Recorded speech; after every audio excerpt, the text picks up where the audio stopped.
I'd like to call this meeting of the Buncombe County Commission to order. Thank you all for being with us today. This is a meeting that we needed to hold today to cover an item that we had on our agenda for our county commission meeting yesterday evening, which we needed to cancel due to the potential and unfortunately the reality of the severe storm that came through western North Carolina yesterday afternoon and early evening, which resulted in severe and dangerous flooding throughout parts of Buncombe County and western North Carolina. Before we get started, I just want to express my appreciation to all the members of the Buncombe County Emergency Medical Services and other first responders in Buncombe County and western North Carolina who went out yesterday and this morning and are continuing to work hard to keep people safe and to save people's lives. So thank you. Thank you to all of those men and women. Let's begin our meeting with the Pledge of Allegiance. Please rise and join us in the pledge.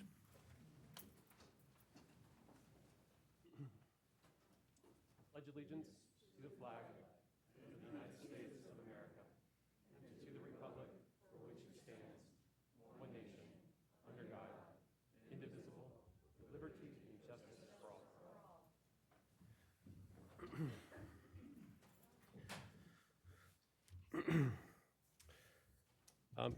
Commissioners, the primary purpose of our meeting today is for consideration of a local state of emergency.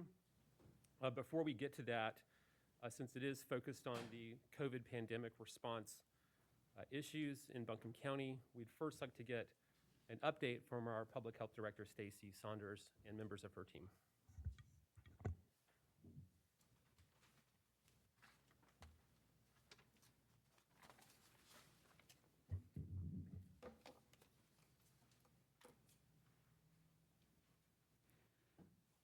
Good afternoon. A little bit earlier than I usually get to see you all in the day. So today we do have our COVID-19 update for you all. Just make sure that our objectives today are really to update you on the current situation and our current COVID landscape. Also, what has changed since our last update with you all, and then what we are recommending to do right now to reduce the spread. So our current trends, currently we have had 20,346 total cases of COVID-19 in Buncombe County since the pandemic start. And trends have not improved since speaking to you all on August 3rd. We are currently seeing 261 cases per 100,000 per week.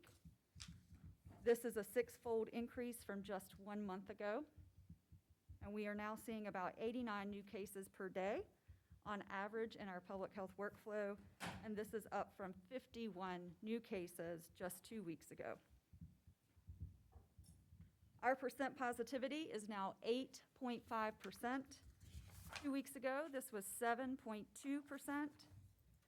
And this is a very stark difference from about a month ago when it was 2.5%.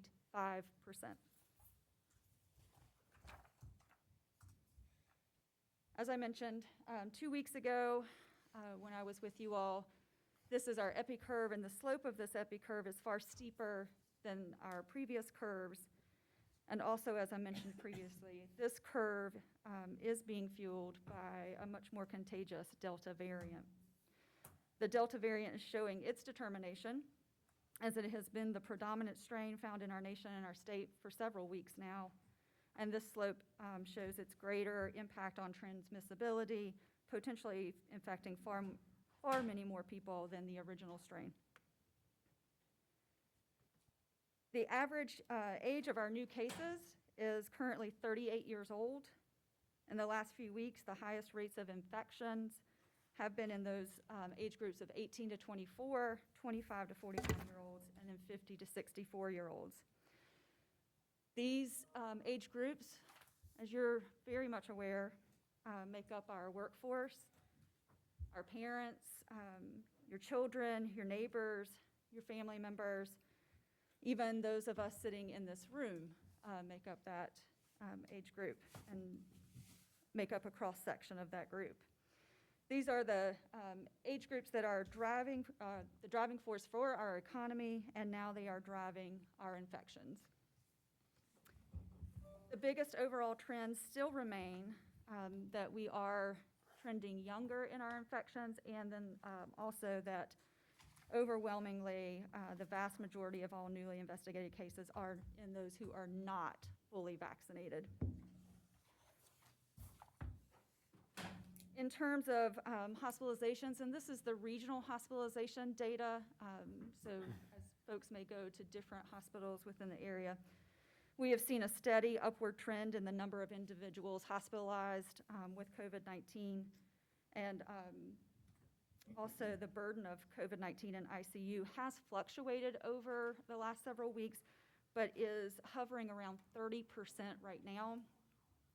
The highest proportion of those newly admitted to hospitals for COVID-19 are younger than they were historically about a year ago.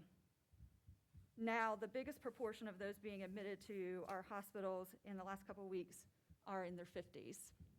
Very different than about a year ago, and even in our winter surge. And when I get to speak with you all every couple weeks, I always say that much of that is because of our older population. They did their part and got vaccinated at a very high level. One of the best ways to reduce not only new infections, but also hospitalizations and deaths is to get vaccinated. Buncombe County currently has 62% of our total population at least partially vaccinated, and 58% of our total population is fully vaccinated. Looking at the vaccine rates by age, we see our highest rates in those, as I just mentioned, in those who are 65 and older. I do want to note that in the most recent weeks, we are seeing vaccination rate trends increase. If you'll look particularly at the first graph, our older population are those green and that darker blue. That has stayed steady. But if you look at all the other lines, you will see that slight uptick in the last week or so.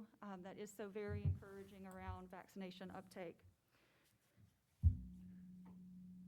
But with our with our 11 years old and younger still not eligible, it's very imperative that the eligible populations, meaning 12 and up, get vaccinated in order to best protect them until they are eligible, and also to help limit the ability of this virus to spread.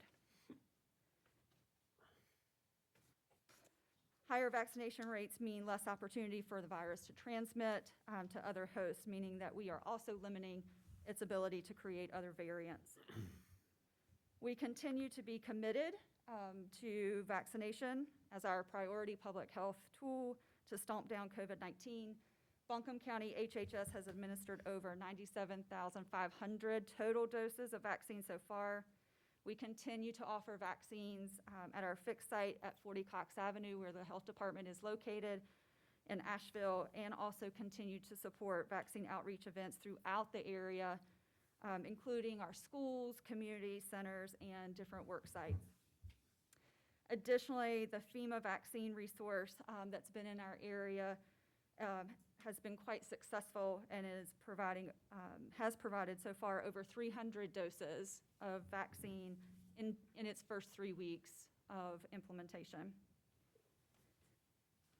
As mentioned 2 weeks ago, we were invited by North Carolina DHHS to participate and offer the incentive cards via the summer incentive program that the Department of Health and Human Services is sponsoring. We actually saw a twofold increase in vaccination administration in the 2 weeks we've had the incentive program as compared to the 2 weeks prior. So that's very encouraging. We do believe that the increase in the amount of the incentive cards from $25 to $100 for those who are receiving their first dose did drive the popularity and did drive that increase.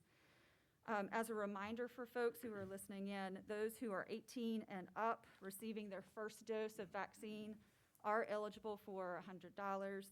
Those 18 and up that drive an individual receiving their first dose to a vaccine site are eligible for a $25 incentive card. And just a reminder for folks that this program is expected to end at the end of August, and we've not heard any plans to extend it further than that. Stacy, sorry to interrupt you. Am I correct in saying we're not out of $100 gift cards? We are not. We're still, No. okay, cool. Our shipment this week should arrive today or tomorrow, but for the popularity of the program, the week that they DHHS increased it to $100, vaccine providers did run out, and so it was while supplies last. DHHS actually put in a contingency so that it is still, while supplies last, we can give you a physical card. And if we run out of physical cards, we do have an option to do a digital card. And so that way, if we physically run out of that supply, then we still have an option to provide that for folks, just in a different way. I did want to mention what has changed since the last time that I met with you all. And Buncombe County Public Health has begun implementing the recent recommendation from the CDC to provide a third additional dose for those who are moderately or severely immunocompromised. Those who received Moderna or Pfizer and are moderately or severely immunocompromised can receive an additional dose of vaccine. And this is in order to better protect themselves, given that their immune system is compromised or suppressed. The current CDC recommendation for the additional dose for immunocompromised or immunosuppressed individuals include those who have been receiving active cancer treatments for tumors or cancers of the blood, received an organ transplant and are taking medications to suppress the immune system, received a stem cell transplant within the last 2 years, or are taking medications to suppress the immune system, moderate or severe primary immunodeficiency, advanced or untreated HIV infection, and active treatment with high-dose corticosteroids or other drugs that may suppress one's immune system. So individuals must self-attest that they qualify for the third additional dose by having a condition or taking medication that is listed in the criteria that would cause them to be moderately or severely immunocompromised. So Buncombe County Public Health has been administering those third additional doses to those specific populations at our walk-in clinic at 40 Cox, where the health department is located, and also at our mobile outreach events. Just a reminder, though, for folks that additional third doses for those who are moderately or severely immunocompromised can be secured at any vaccine provider, and the individual does not have to go back to their original vaccine provider if they need to reach out to another vaccine provider. This recommendation does not include individuals who received the J&J vaccine at this time. There is no further recommendation for third doses or boosters for other individuals at this time, but you're likely aware of the news reports that that is likely coming soon. And I will say at this time, we do not have a formal recommendation nor guidance around boosters, but that is developing and evolving very quickly. I do believe, as I was on my way here, we had the president speak about that, and we are likely to hear more in the coming days. So before providing the current public health recommendations, I did want to recap some of our local trends. This metric table looks a bit different than the last time I saw you all. And our incidence rate continues to rise and is consistently in red. Our percent positivity has now increased so much that it is in an orange area.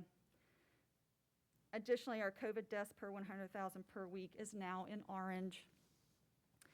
Our hospital beds, percent inpatient hospital beds occupied with COVID-19 has now trended high enough to be in the yellow and continues to trend up. And our ICU beds with COVID-19, while still favorable on this table, I will tell you that the trend line is pretty steep and is increasing, and has seen about a 13% increase in just the last week. So with that, today, I'm coming to you today, and Public Health is recommending the following actions that we need to take now. Implement a county-wide face covering requirement for all indoor public spaces while we are in substantial or high transmission. And also, Public Health recommending that all indoor public spaces implement social distancing requirement or social distancing measures, to further reduce the spread. So I want to just go back to this epi curve, just to leave you with that image of that steeper slope and say that we do have the power now to change this curve. And putting our face covering requirement in place now has the potential to help us push down transmission to a lower and more manageable and more controlled level, especially coupled with our continuation to increase our vaccination rates. Vaccination and masking, these two actions can help us take control of COVID-19 and its Delta variant. And these two actions can help us reduce the spread of infection and in turn reduce hospitalizations and then the poorest of all outcomes, deaths. And as I wrap up today, I just want to say that the overwhelming majority of new cases, hospitalizations, and deaths in our state are in those who are not fully vaccinated. And please, if you have not gotten your vaccination, please consider doing so today. There is a vaccine waiting for you at our location or at one of our vaccine partners within our county and region. And if you are vaccinated, I want you to become a public health champion with us and a warrior, and have friends and families that are not yet vaccinated. Please consider encouraging them to get vaccinated.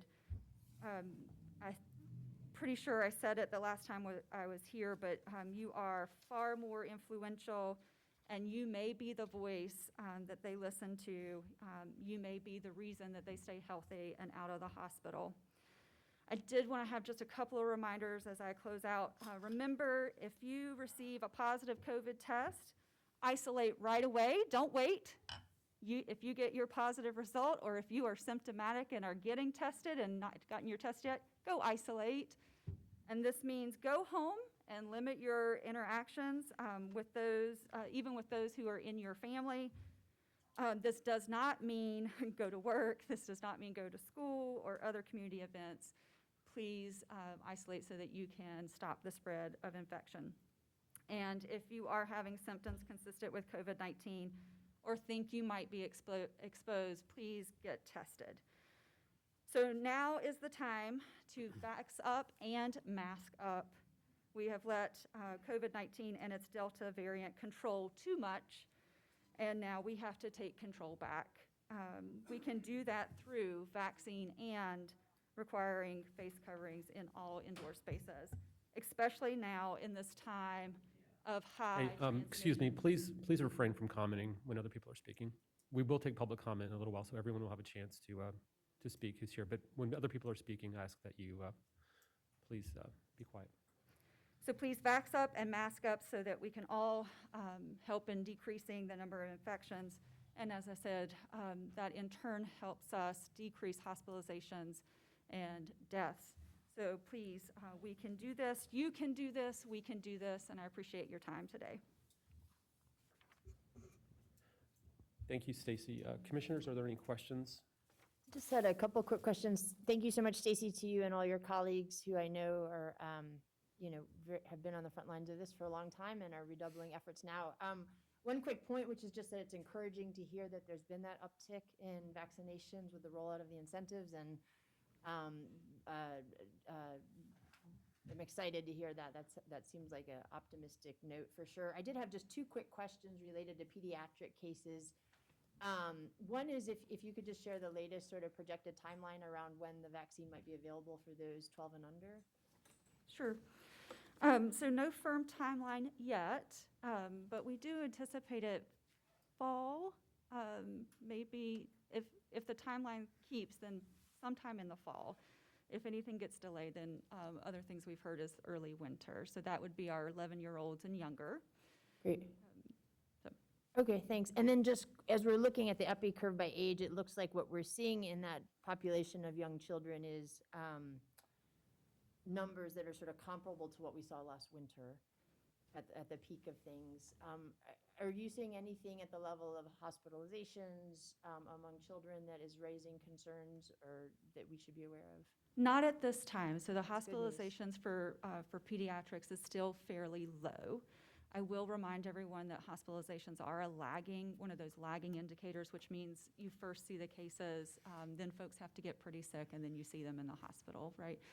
At this point, the hospitalization data is still consistent with what we've seen in the past. The new cases for those younger than 17 is typically we've seen somewhere around 10 to 11%. We were just at 12% this last time. So that's one that I'll be watching just to see, particularly as we have kids. Our kiddos are going to be going back to school soon. So Okay, that's great. one And to watch. thank you. Just one more other question is, as we think about folks in our community who are not yet vaccinated, do we have any estimates of what percentage of those folks might have a medical condition that would indicate they should not get vaccinated, or is that sort of a hard number to pin down? That's a great question, and I do not and have not seen data on that. Okay. I'll see if we can get some of that for you, at least something we can extrapolate either from a national or a state perspective, but most certainly locally, I've not seen any of that. I think the more that we can really understand and sort of understand the cohorts that exist within the unvaccinated population, so for instance, children under 11 who can't yet get vaccinated, folks who have medical conditions that contraindicate it, folks who maybe are experiencing challenges around accessing it, and then folks who are choosing not to. It would just be helpful as we think about the strategies and interventions we might need to roll out in the months ahead, and being as nuanced and sort of targeted as we can about really addressing the challenges that different communities are facing. That would be great. Thank you. Thanks so much. Stacy, I had a couple of questions. On the slide regarding the $100 gift cards, I think I heard you correctly. You're suggesting that the great uptick we're seeing in vaccinations is due to that program. Is that what you're Partly, attributing yes. So as we saw, as soon as we implemented the incentive cards, well, I will say a couple of things happened at the same time, right? So we came into the program, and the day of us coming, or the day right before us coming into the program, they switched from $25 to $100. And so across the state, prior to us being involved in it, the $25 incentive program had some modest returns. We saw statewide that when it switched to $100, that lots more folks came out. That was sort of a threshold, I think, that really sort of drove and sort of made a motivation for folks. And so as folks were coming into our fixed site, definitely hearing, yep, I heard there was a $100 gift card, and I'm here to get my shot. And the other anecdotal trend we saw again was that folks had thought that in that decline that we saw, that maybe they were going to be okay, but when they started seeing things go up again in the Delta variant, more news about the Delta variant was swaying them to come in now, that maybe they really did need to come and get their vaccine. And then the third thing we heard from folks is that someone that cares about them or loves them told them that it was time. Like things were getting serious again, it was time for them to get vaccinated. They didn't need to wait anymore. Great. And then just two others. I wanted to ask about testing. Just hear anecdotal stories about access to testing and wait times and that sort of thing. And I didn't know if there was still public, government-led testing efforts going on in our community at all. Yes, thank you for that question. So we actually transitioned much of our testing over to a state vendor when vaccination operations began. because we were using the same resources for testing as we were going to be using for vaccine, and those were already pretty limited. And so we do still have, so Buncombe County Public Health partners with StarMed, which is a state testing vendor, the state of Department of Health and Human Services vendor, to do community testing that we were doing. And I will tell you, the weekly numbers for testing have increased significantly in the last week. I think about, and I'll just say roughly 3, 4 maybe weeks ago, we were seeing those weekly testing numbers be around 600 or so. As for last week, the weekly testing number, and that's not just that is more than what Public Health would do or StarMed would do. It means anybody within the Buncombe County space. It was about 2,300. So Okay. almost a 4 times increase in that time. And so if folks are interested in COVID testing, you can still look for a testing provider using the North Carolina Department of Health and Human Services website, Find My Testing Place.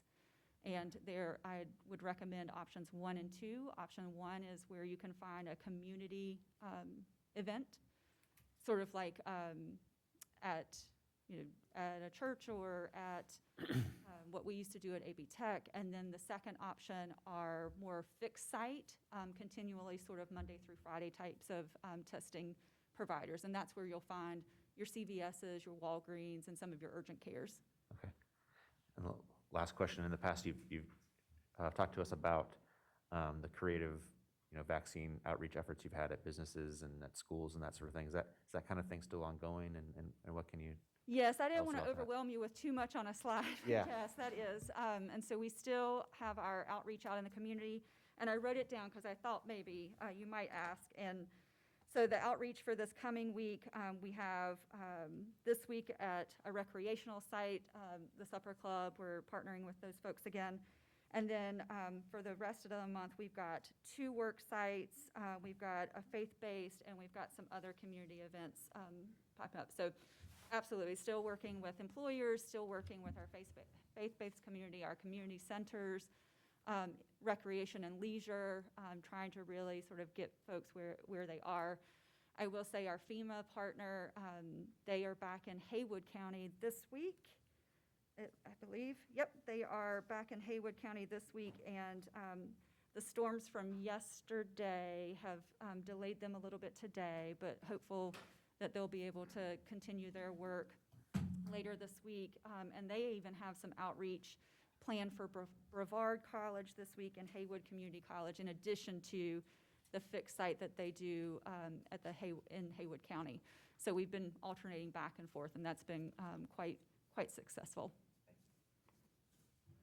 Stacy, thank you so much for your presentation and updated information. I'm curious if you have any idea now of the timeline that the vaccine will receive full FDA approval, and do you think there will be an uptick in folks looking to receive the vaccination once it is no longer an emergency authorized use? Thanks for that question. I wish I had a firm timeline for that too. It's more just sort of estimates that we anticipate that. We've been hearing that may be as soon as September-ish. While I don't have hard data on it, I do know anecdotally, I've had folks say, and even when I'm out in community, say, I'm waiting for that approval. And so I do anticipate that we are likely to see maybe a small number of folks coming in when that receives its full approval. I just want to reiterate to folks, though, that the vaccine is safe, it's effective, it's gone through the same process, and the research, the methodology in which the vaccines are built upon is a process that we've used for many years. No commenting or feedback on people who are speaking. When you get a chance to speak, I will make sure that you have a chance to speak without being interrupted, and I'm going to insist that you also provide that to the other people who are speaking. Thank you. So the science is not new. Thank you for that reminder. Yeah. And again, thanks for all that you're doing.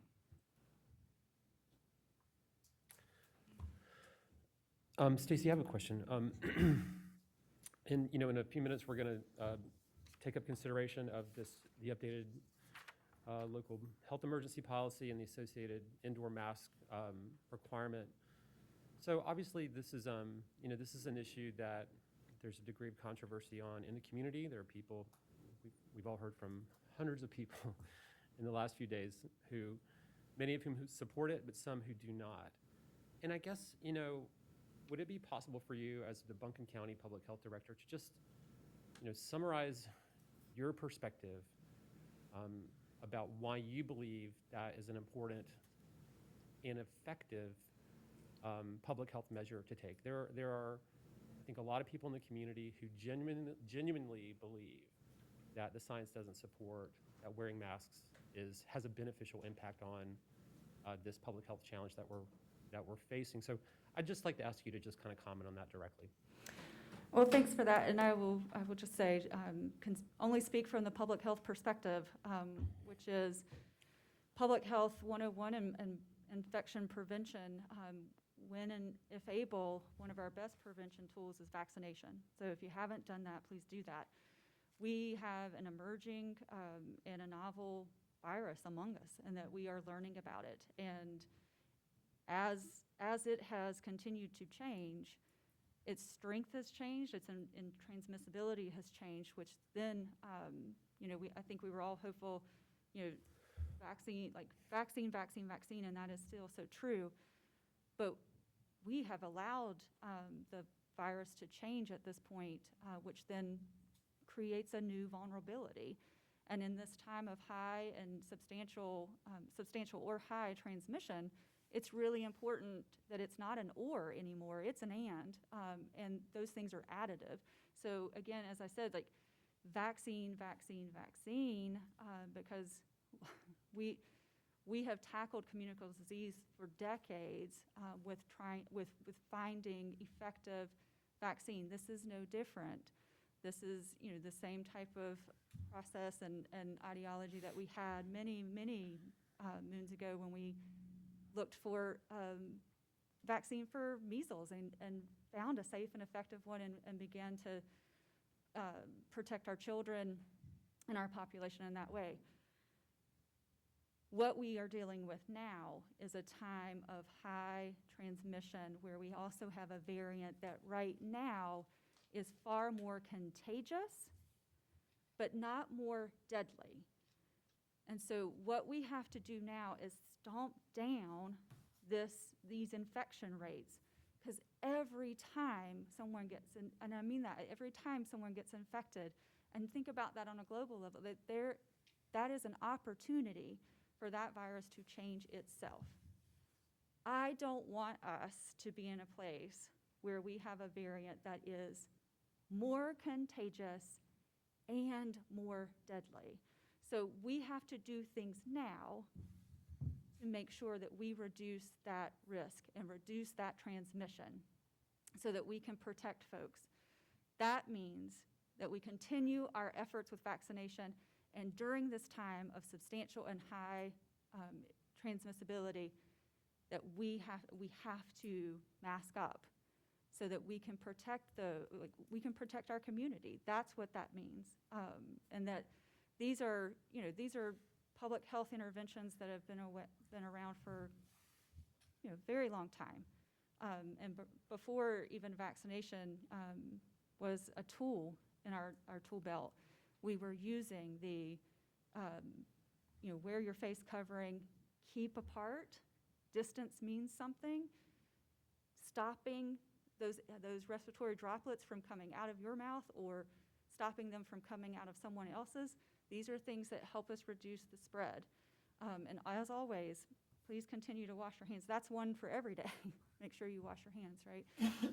So I hope that answered your question.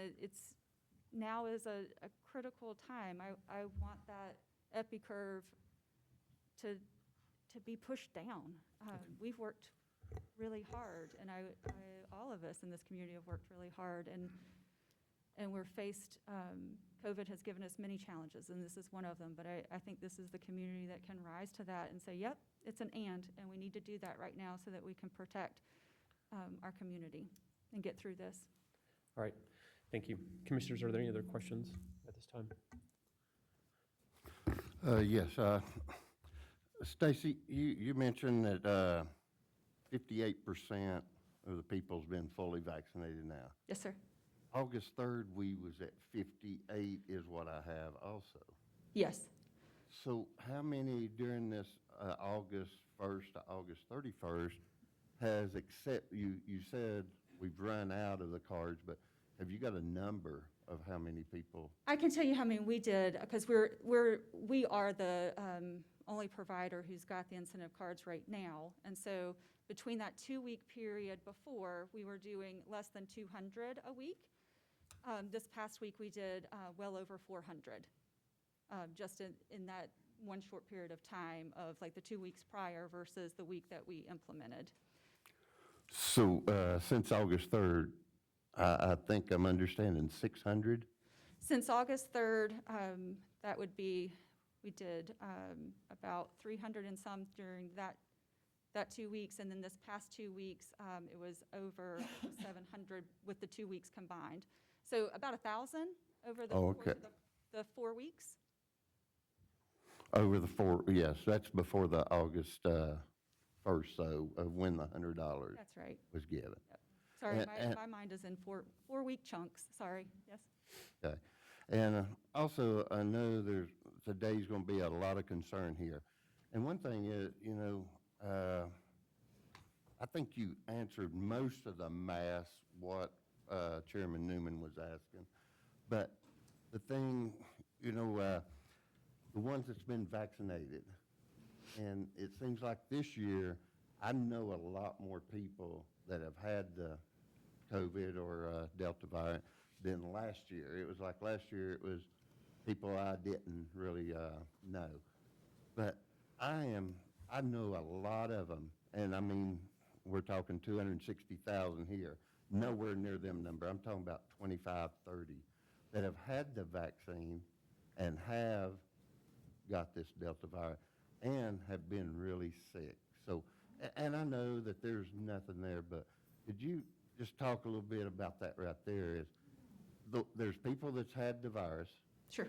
There's people that didn't have the vaccine that are very sick, but there's people that had it that are very sick too.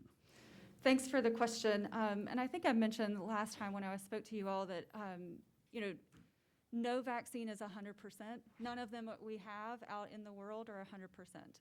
And neither are the ones that we have for COVID-19. Originally they showed extremely high effectiveness, like well over, I think it was, 92, 95% in that range, right? That even at the very beginning when we had vaccine administration and we had those very high levels of effectiveness, we still expected to have folks who would have a post-vaccination infection. That's going to happen. Now, with new variants, and particularly with the Delta, what we did see is that it doesn't completely evade the vaccine, but it does sort of reduce it. It is a bit more savvy than the original strain, right? And so we saw a reduction in effectiveness against Delta to the tune of anywhere around average 10-15%.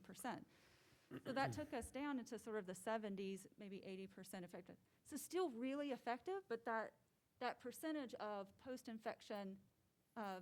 post-vaccination infections is going to increase because we've got a variant that's a bit savvier, bit more clever, has changed itself, and makes that vaccination not quite as high as it was before, but still really effective when we think about the big scheme of things. That's pretty good protection. And so the idea that we wouldn't see any post-vaccination infections is that's not reality. We will see them. And so you are likely to be hearing from folks.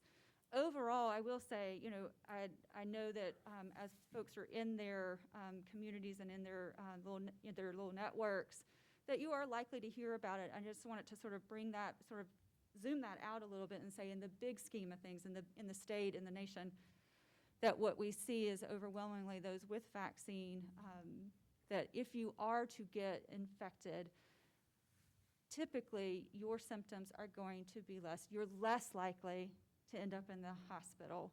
I believe Dr. Hathaway might have mentioned that last time, that, to the tune of maybe eightfold of reduction in being in the hospital. Same for death. So this isn't just about, it's so important that the vaccine prevents overwhelmingly infections, but even more so if we were to see a post-vaccination infection, overwhelmingly it's also going to keep you out of the hospital and keep you from being in the ground. And that's what we are, that's part of all of this that sometimes I think we lose, is that no vaccine is perfect, but they're pretty good. And if you were to be one of those people who gets a post-vaccination infection, it's less likely that you're going to have severe illness, far less likely that you're going to be hospitalized, and far less likely that we're going to be burying you. All right, Commissioners, are there any other questions at this time? For Stacy? I'll address public comment in just a moment. So Stacy, thank you. Michael Frew, are you up next to talk about the order? Before you do that, I just want to have one process question, which I guess is for Mr. Frew. Commissioner Sloan has an obligation that he's going to have to leave at 1 o'clock for. So if there's a motion made and voted on after Commissioner Sloan has to leave, is he recorded? If you're at the beginning of the meeting, if you're here, but then you have to leave, if you depart, is your vote simply not recorded, or are you recorded as a yes vote? I forget what the procedure is. The law generally speaks to a board member getting up and leaving without consent of the remainder of the board, in which case that board member's vote is registered as yes. And in this situation, we're sort of splitting hairs, and I would just suggest that Commissioner Sloan let the clerk know how he feels about it, and that would be part of the minutes.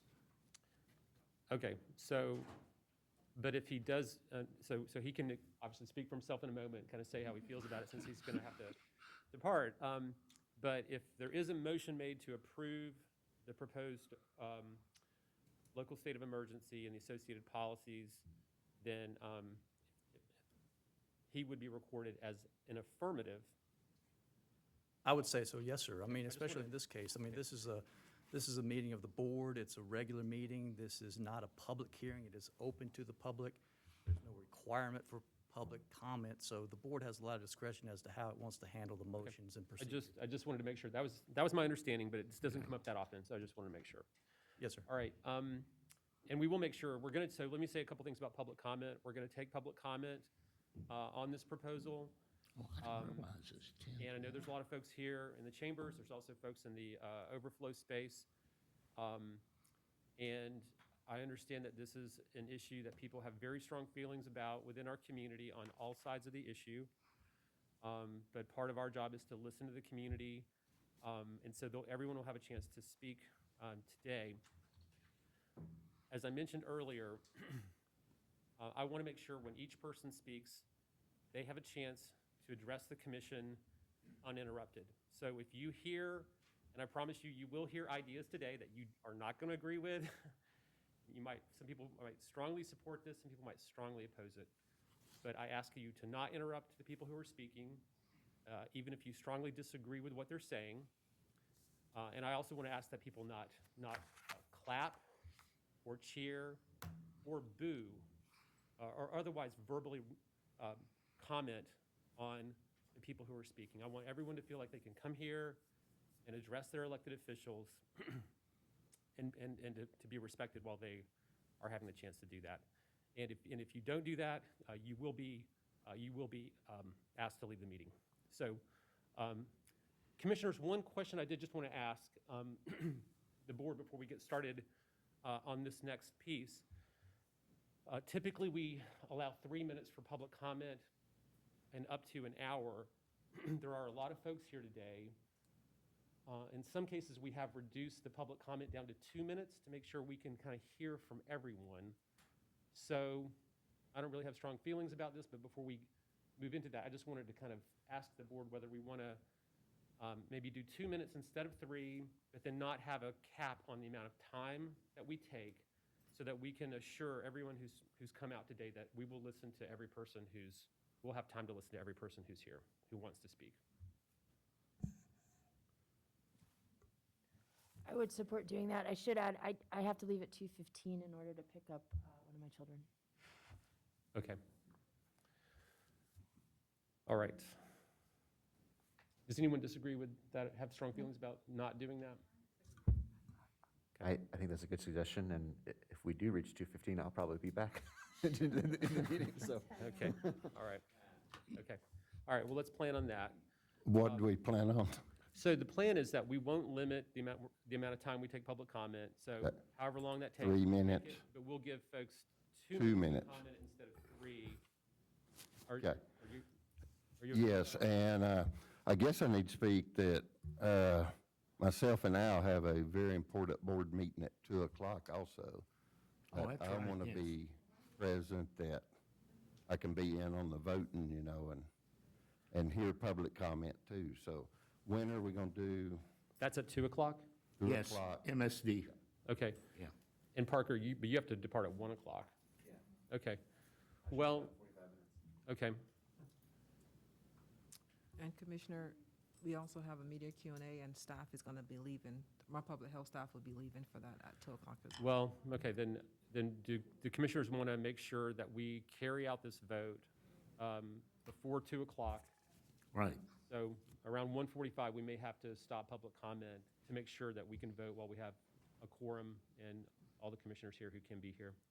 Are we in agreement That's on that? fine. All right, well, then I think it's all the more important to take 2 minutes instead of 3 so we can hear from as many folks as Yeah. possible. All right, Mr. Frew.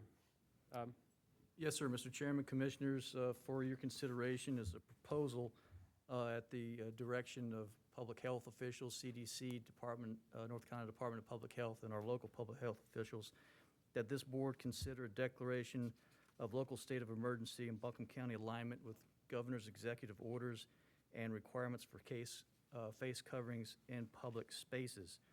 As our health director said, based on substantial and high transmission rates locally, it is the recommendation that this board reactivate a local state of emergency. Just for your recollection, the numbers were down, the trends were down in the middle of June, and the board, with the consent of other municipalities, withdrew the COVID-19 state of emergency at that time.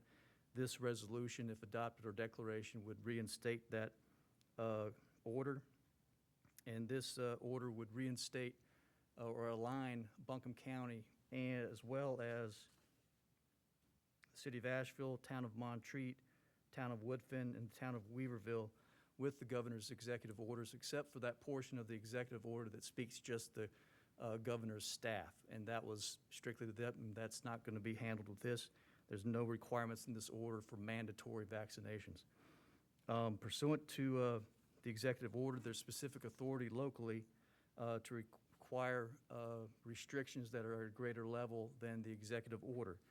A local mask mandate would meet such a requirement, and it is the recommendation that face coverings be required of all citizens, residents, and visitors in any and all indoor spaces and public spaces to maximize protection from COVID-19 and this variant.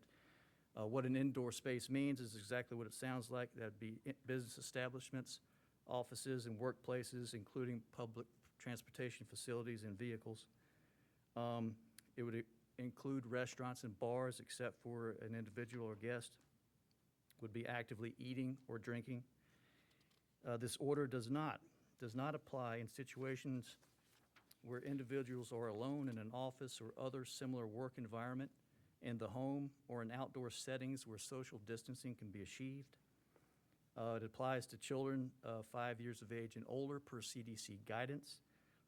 Per CDC guidance as well, under no circumstances is there any recommendation to require face coverings for any child 2 years or younger. This order may not apply and does not apply to face covering exemptions set forth in the Executive Order 209, where medical or developmental conditions prohibit such use. All operators and owners of indoor settings are required to adopt all recommendations in their facilities as provided by CDC and public health facilities. Worship, religion, spiritual gatherings, funeral ceremonies, weddings, and other activities associated with First Amendment rights are exempt from all requirements of this order. It's a reminder that that wearing a proper face covering does not replace social distancing. This, as currently drafted, this order would remain in place until September 30th, 2021, bearing in mind it might have to be revisited based on the health director's recommendations that it remain in place while substantial high transmission rates remain in effect. Again, this would be valid in the town, in the county of Buncombe, including municipalities, City of Asheville, Montreat, Woodfin, and Weaverville. And if you have any questions, I'll be glad to try to answer them. At this time, I want to make one comment. On our commission agenda last night, we were scheduled to get an update from the county staff about the county's internal policy that county employees either need to be vaccinated or to be tested weekly. So I just wanted to clarify that is an administrative policy, HR policy that the county manager and her staff have adopted. It is not a policy that requires the approval of the county commission. So that's not a policy matter that the county commission would have voted on last night, nor will we be voting on it today. It was more of an update from the staff about the policy. The policy that we will be voting on today is regarding the public health policies that Michael Frew just outlined for the larger community. Okay, commissioners, are there any initial comments? And I'd invite Commissioner Sloan and Beach Ferrara, if you want to make any comments in particular, since you have other obligations that you're going to have to attend to, may or may not be here for the final vote. If there's anything you'd like to say now, and then we will open it up to public comment. Just that I'm very much in supportive of reinstating a state of emergency and implementing the recommendations of our public health department as soon as possible. Okay. And I'll be back in about half an hour. I also support us taking this step and continuing to be vigilant and proactive about implementing public health recommendations as we move forward, and truly believe that our community can come through this difficult period protecting each other's health and staying safe and keeping our economy open and doing everything we can to put our shoulder to the wheel to get on the other side of this. So I'll plan to vote in favor of this. And Commissioners Whitesides and Presley. They're at 2, so I think we're going to be Well, pretty. I'm 2:15. Oh, you're 2:15. Okay, Yeah. we'll vote. Yeah, Okay, okay. okay. I couldn't. Said my I'm piece sorry. anyway. All right. Spoiler alert. Okay. All right. Are there any other commissioners who would like to make any initial comments prior to us taking up public comment? Okay. I would just like to make one comment before we open it up to public comment, which is that I appreciate everyone coming out today and people who've called and emailed. You know, obviously this is an issue of strong public interest. This has been a tough time for all of us, for our community. These are hard issues. These kinds of the matters that we're considering today are the kind of proposals that none of us want to be putting in place. Nobody. This is not fun for anyone. But I just want to say I appreciate everyone taking time to share your perspective on this, regardless of where you stand on it.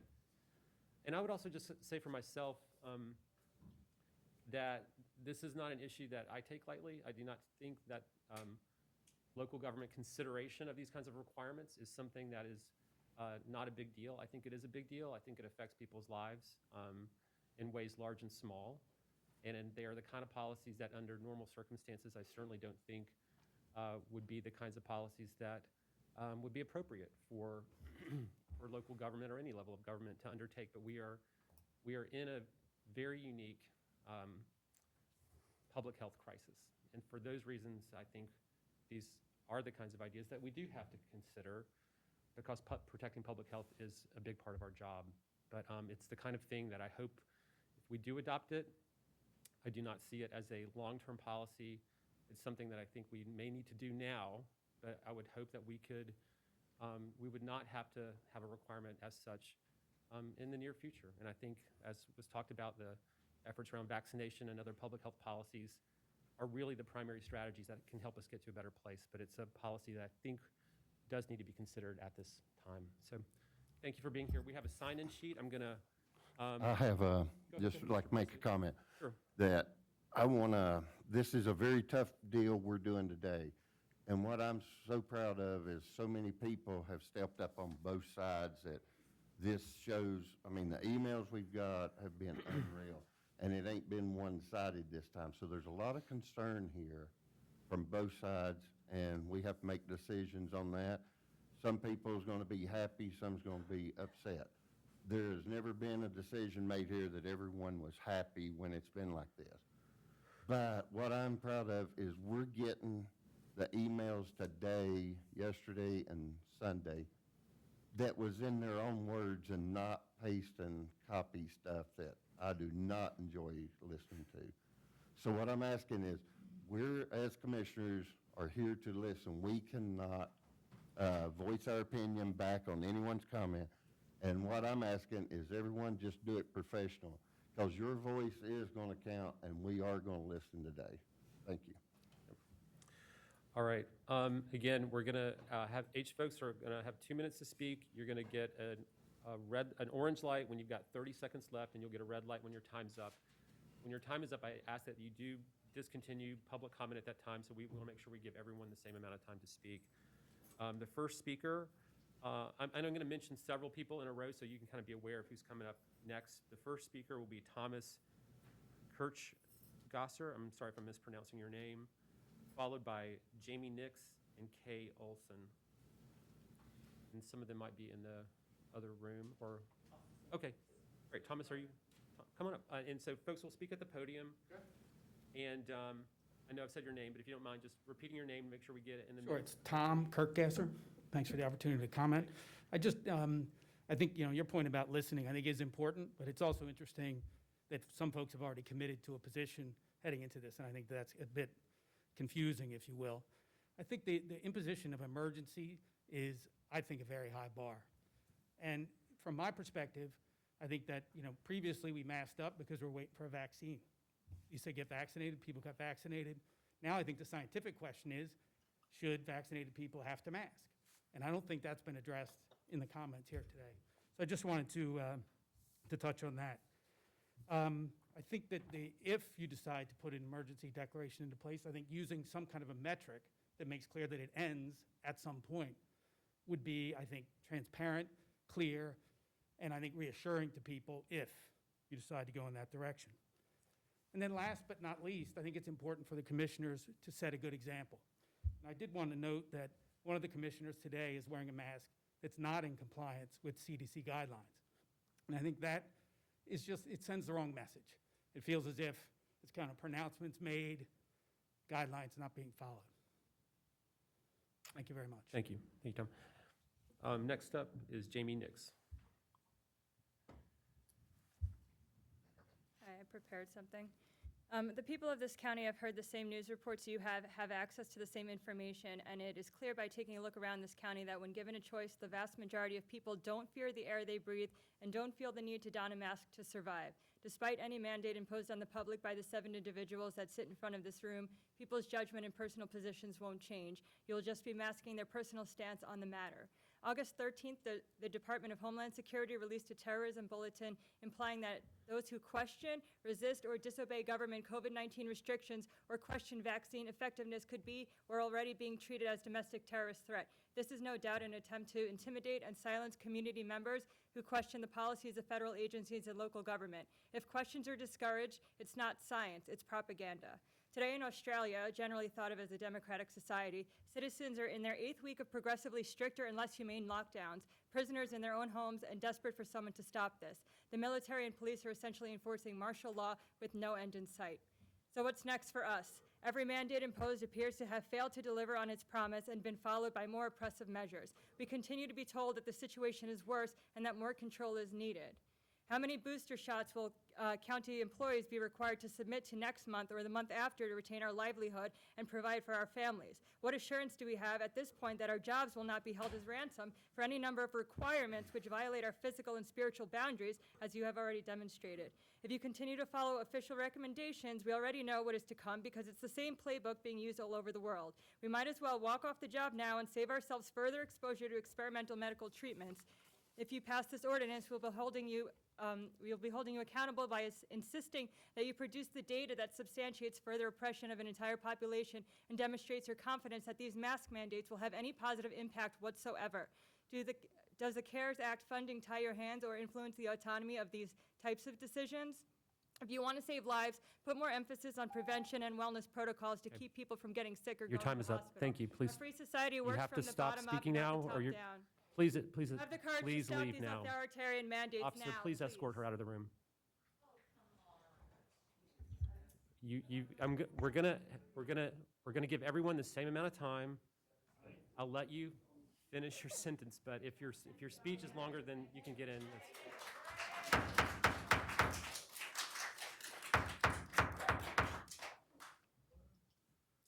we won't be able to continue doing public comment if we're not able to maintain the decorum of the space. So I just want to ask everyone to not cheer or boo. Let people speak.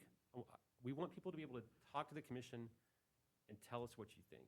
But we cannot allow people to interrupt and cheer or boo, and I can't give you more time than other people. So just please, I think these are a reasonable approach to public comment. Okay, this is Kay Olson, and next up is going to be Stephen Arapin and then Paul Benjamin. My name is Kay Olson, and I'm from Leicester, North Carolina.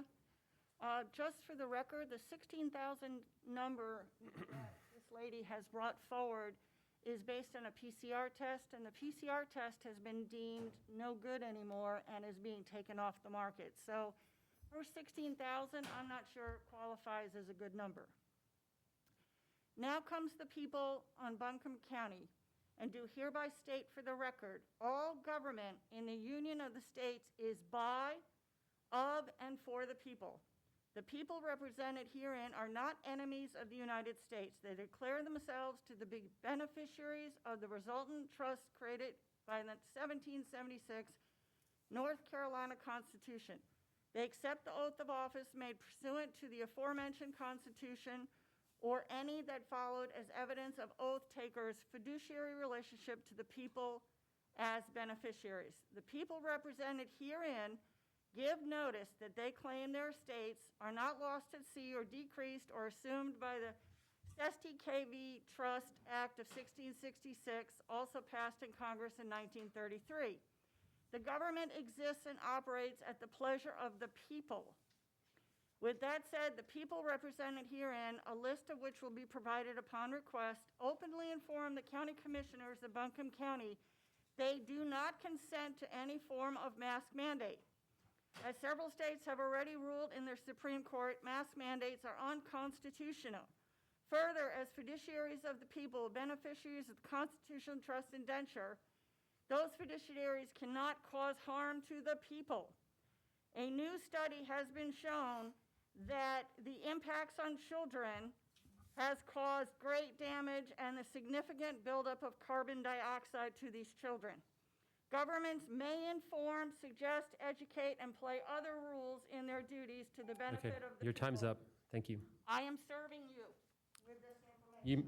You may not approach you can give it to the county manager. Do you want to give us something? All right, thank you so much. All right.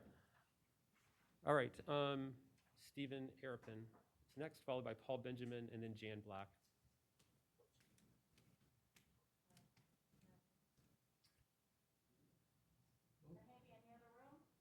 I think they're, yes. Some individuals may have left because after we told them that if they didn't have a mask, they had to go downstairs. Okay, so, and the folks in the other room can hear what's being said here, so that's part of the reason I'm reading out folks' name in advance, so they can kind of be prepared to come in, right? Okay, so I'm assuming Stephen Arapin, Paul Benjamin, and Jan Black may have departed. The next, okay, oh great, coming up.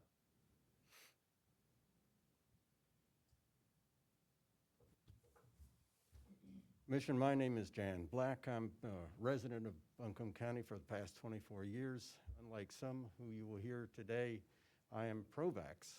I am vaccinated. I recommend that people be vaccinated. I think that is the only way that we will defeat this virus. I do not believe that masks are an effective means of avoiding transmission. And more than that, everyone now has access to the vaccine. If they want to be vaccinated, they've got the opportunity. It's free. Everyone who needs a vaccine now has it. Those who have chosen not to be vaccinated have chosen to run the risk, and it may be a reasonable choice, and it should be a freedom of choice issue. But there is no need to mandate that all those who have been vaccinated continue to mask to protect those who have chosen to expose themselves to the disease. You are imposing a burden on 60% of the population, probably more if you count those who have been infected and who have native immunity. Probably it's more like 75% that you are burdening with these masks to protect those who have chosen not to make themselves immune. I think it's an unwise, probably unconstitutional choice. Thank you. All right, thank you. The next folks on the list are Gloria Michael. Chairman Newman, if you mind, do you go back to Steve earlier? He was downstairs. Sure. He's in here now. Yeah, okay, great, thank you. And the next people who are on the list are Gloria Michael, I think it's Maureen McDonald, okay, and then followed by Dr. Risa Johnson. Hi. A lot of what's being said is what is properly referred to as unevidenced assertions. There's no evidence that masks work. There's no evidence that the vaccines are safe. The vaccines, even the companies that make them, say that they produce spike proteins in our bodies, and the Salk Institute did a study with just the spike protein and found that the spike protein itself is toxic.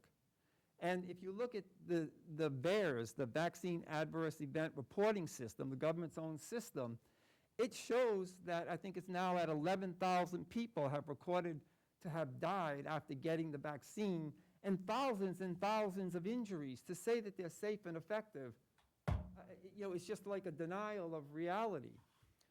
If you go on the CDC's own website, they're talking about locking people in their rooms, in their houses. This is on the CDC's own website, and they're talking about setting up detention camps. I have studied communism and Nazism, and I've seen how this stuff progresses. And the people who have this mindset that we've seen in history, they don't have friends. They have accomplices, they have collaborators, and they have people who enforce their orders. When we're not useful to them, when our acceptance, our compliance, and our aid is not useful to them, they eliminate us. Look at the Night of Long Knives when Hitler had the SS kill off Ernst Röhm and all his fellow thugs because they were beating up Jews, and he thought it would not look good when people came to watch the Olympics. In communism, there was round after round of assassination of the people who brought communism in. So I'm saying there's no truth, and we've got to stand up to this. I don't mean to be terrifying, have a terrifying message, but we've got to face difficult truths, and we are facing a very difficult time period in the world. Okay, thank you. Gloria Michael, Maureen McDowell. And then again, the next speakers are Risa Johnson and then Sherry Science. Thank you. I was a pediatric registered nurse for almost 35 years. In addition to working in hospitals, I organized children's health conferences around the country. Like many of you, I moved to Asheville because it was progressive, open-minded, health-oriented community I had ever encountered. I ask you, what has happened to that open-mindedness? We should all be questioning the ridiculousness of this current fear narrative that is being shoved down our throat, from which you are basing your decisions.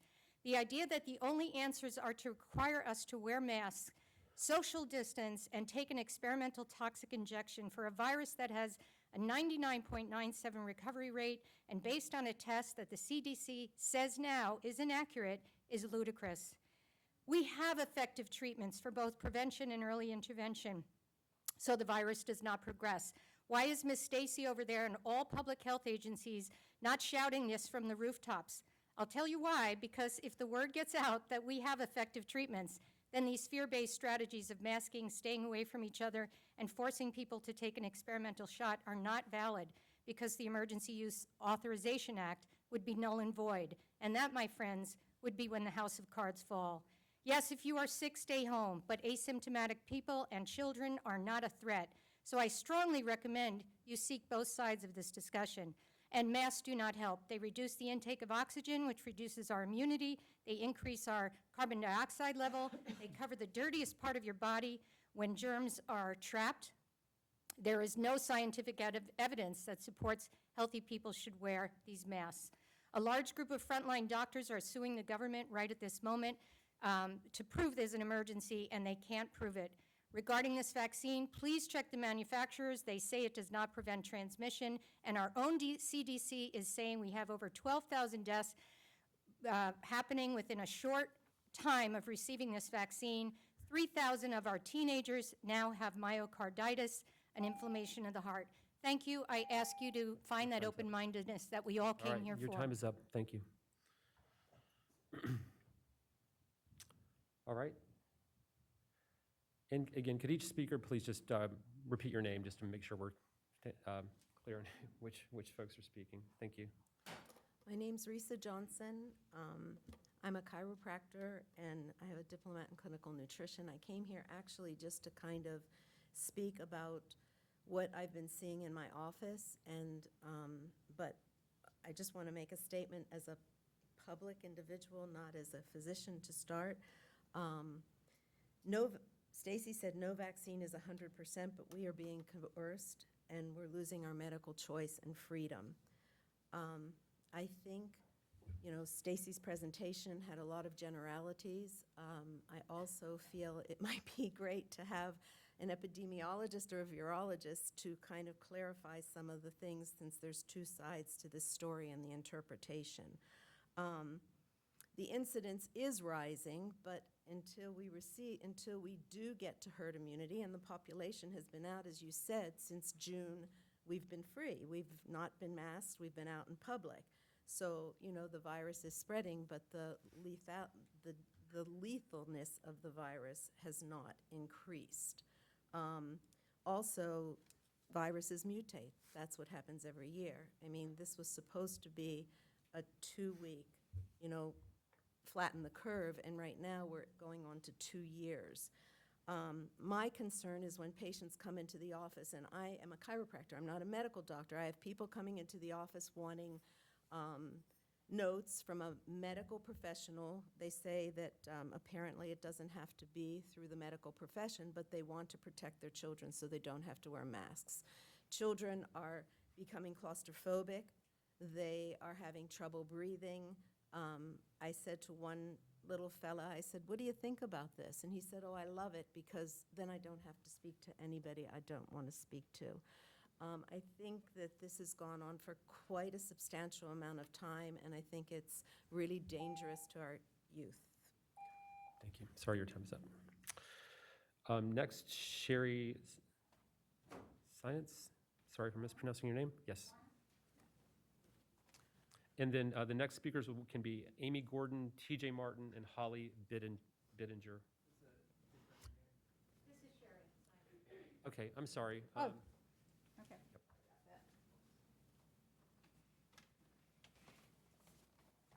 Can you stand? Yeah.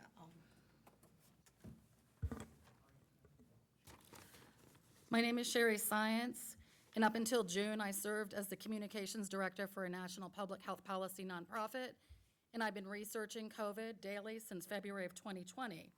From the research that I've done, we're not in a state of emergency, nor do we need to declare one. We keep hearing all of these rumors about how our hospital ICUs are filling up with COVID patients, and it's not true. I personally called Mission and Pardee yesterday. The Mission had a total of 125 COVID patients between its 6 regional hospitals. A third of them were in the ICU, and we don't know, they were not able to tell me what other comorbidities or conditions they had. And by the way, that number is significantly lower than the hospital's peak day, which was January 4th of this year. At Pardee, it's not in Buncombe, it serves people in our community. It has 18 COVID patients, only 3 of whom are in the ICU. Not only are we not in a state of emergency, but our previous emergency measures have been ineffective. Over the past year, we have done exactly what we were told to do. We stayed home, we masked up, we socially distanced, and a large number of people, as you've heard, have gotten their COVID-19 vaccines, some now on a 3rd booster. Yet here we are again, some 18 months later, and you want us to start this cycle all over again. And it is just ridiculous.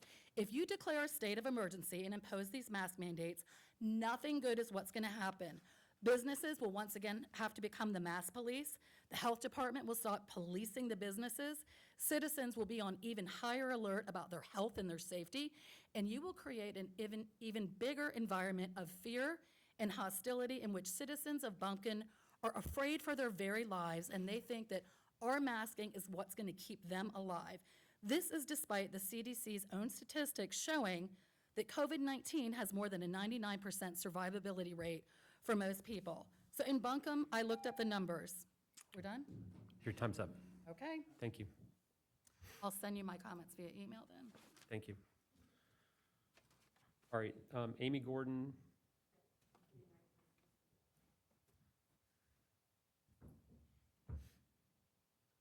Hello, members of the board. My name is Dr. Jessica Petros. Amy was kind enough to give me her spot to talk to you, and I want to come out of love and peace because I think that's the only way we get through this and not division.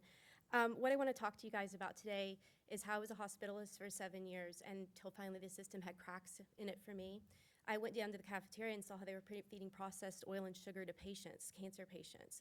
And back a few years ago, that may sound crazy, but now people think, gosh, you know, we should feed healthy food without pesticides to sick patients. That's called terrain theory. And what I want to talk to you about is terrain versus germ theory, which is what comorbidities fall under, how people who have comorbidities have a higher risk of COVID, right?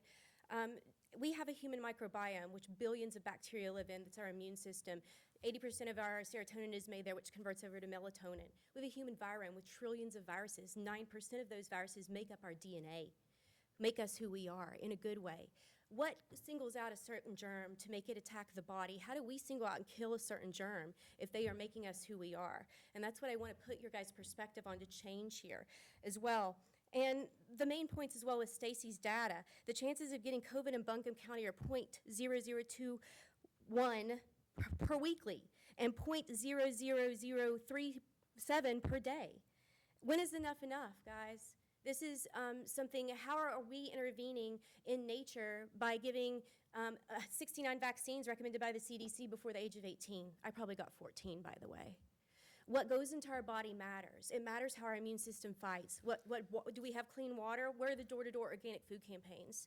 Where are the clean water campaigns? That's really what makes people sick. And if we continue down this line with corporations, we will need more vaccines. We will need more mask mandates. We will let the government control our health, because we won't take it into our own hands. And we need to look at how germ and terrain theory are both relevant for patients and human health.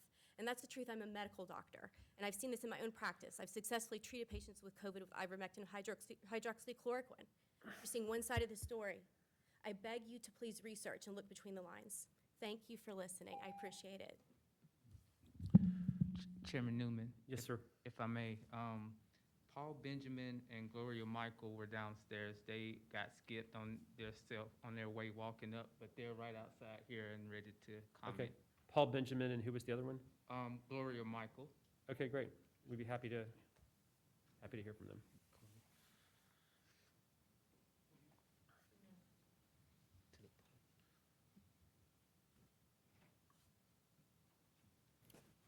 Good afternoon, Commissioners. Thanks for serving. I would like to address that when the signage is made, that we add Section 6 to it, dealing with the ADA requirements of the health exemptions and the religious exemptions. We have some people in the indigent community that are not aware of Section 6 and are subjected themselves with the mask and the health disparities that follow with it. So my only one request is when the signage is made, that Section 6 is included for health disparities and for those that are exempt ADA with medical exemptions, and for that to be added. Because most stores are already added some of those language to the signs, like TJ Maxx, Lowe's, and so on. So that is what I would like to ask for your consideration. And thanks again for serving. Thank you. And Gloria Michael?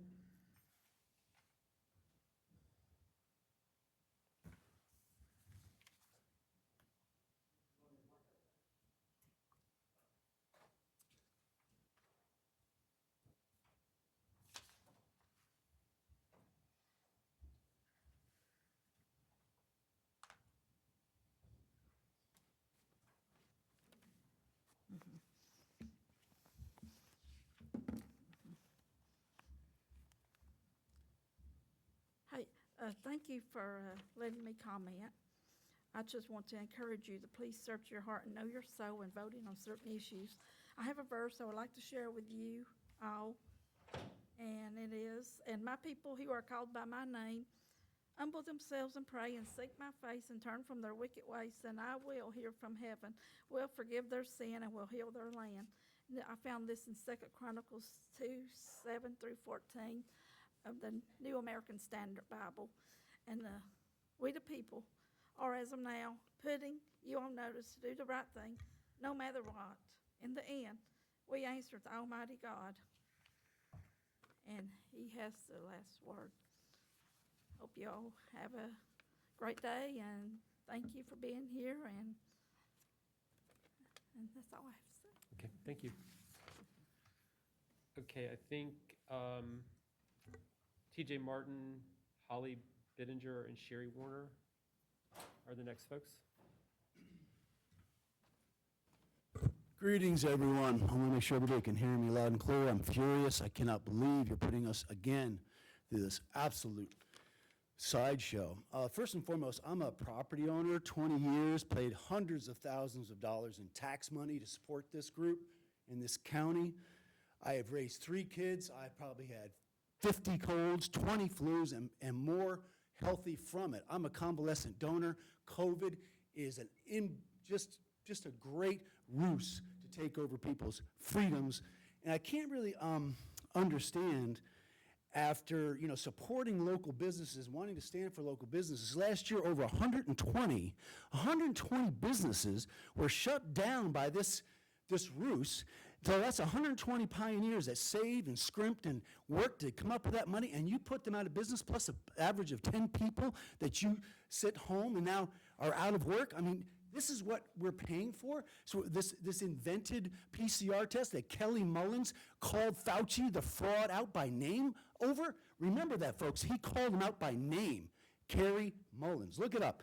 He's the PCR inventor. Okay, so now we've shut down these people. Now we're going to try it again. We're going to say, oh, you must get an injection. Look at Tom Wynn's lawsuit. There's over 45,000 deaths from this criminal, this whatever you want to call this. It's not a vaccine. A vaccine's description this doesn't fit it at all. It doesn't protect you. It doesn't stop transmission. The whole idea of asymptomatic spreading, proven wrong. Every one of these fun little facts that is invented by this criminal cabal called the CDC has been proven wrong. So now the lawsuits start. So everybody line up for your vaccine. I'm opening up a mortuary, and then I'll be seeing you soon, because this is criminal, and this is a lie, and this is a death to our economy here. What are we doing this for? And thank you for listening. All right, Holly Bittinger, and then Sherry Warner, followed by Charles Warner, and then Don Yelton. Hello, Commissioners. I want to say, first of all, that I know that everyone in this room is only doing their part to protect the well-being of the citizens of Buncombe County, and I trust that that is your intention. However, I do think it's time that we start questioning the authorities who are handing down these mandates and these recommendations. When Commissioner Newman asked Stacy to provide her perspective on why masks are effective, her response was vaccine, vaccine, vaccine. And the reason that she could not give you a straight answer about masks is because, as I'm sure many of you know by now, the science that is being used to promote masks is based on junk science. It's not double-blind, placebo-controlled studies, which is the gold standard. It's small sample size, lab-based studies that are not replicatable in the real world. And then meanwhile, large-scale double-blind studies that show that masks are not only ineffective, but actually increase the risk of infection are being suppressed. The mask acts like an incubator on your face, so it increases the risk of not just viral, but bacterial and fungal infections. And I know that many of us have sent you these studies, and you've had the opportunity to look them over yourself, and I hope you've done so. But I do want to say that it doesn't take a scientist to figure this out. When you put your mask on, or when your child puts their mask on, and you experience symptoms, or your child is complaining of symptoms like headache, dizziness, brain fog, lightheadedness, those are signals from your body that your body is not doing well, that that's not a good thing. Now, those might be small prices to pay if the mask actually worked to prevent infection, but of course it doesn't. So it's time to start questioning these authorities. And I'm not talking about anyone sitting in this room. I'm talking about where is this really coming from? If you really care about the citizens of Buncombe County, 80% of patients with COVID are vitamin D deficient, and vitamin D has been shown to reduce risk by 80%. So recommend vitamin D, zinc, and quercetin. Thank you. Thank you.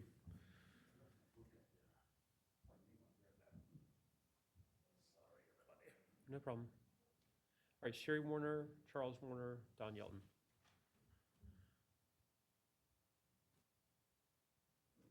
I've been in and around Buncombe County for several years now and have made quite a few connections. I am part of several groups that, when put together, include hundreds of people. And with them all, there is frequent communication. We know what's happening with each other. We get together, we shake hands, we hug, we eat, we talk in close proximity. We never stopped doing any of these things. We never wore masks. If this pandemic makes people drop like flies, we should all be dead. But we're not. I have to say we're unusually healthy, and mentally we're healthy too. We do not live in fear. I do know of a few cases of COVID, my husband and I included. Some of us believe in hydroxychloroquine and ivermectin, and it did exactly what it was supposed to do. The virus never got into our internal organs. It bounced off, and when we gave blood at the Red Cross in May, our antibody test was positive. CDC should be interested in people like us. In fact, it's interesting that they're not. I'm talking about our whole groups. We're an authentic control group. We are what happens when life goes on as normal, and individuals take responsibility for themselves and read and listen and take the path that feels right in their gut.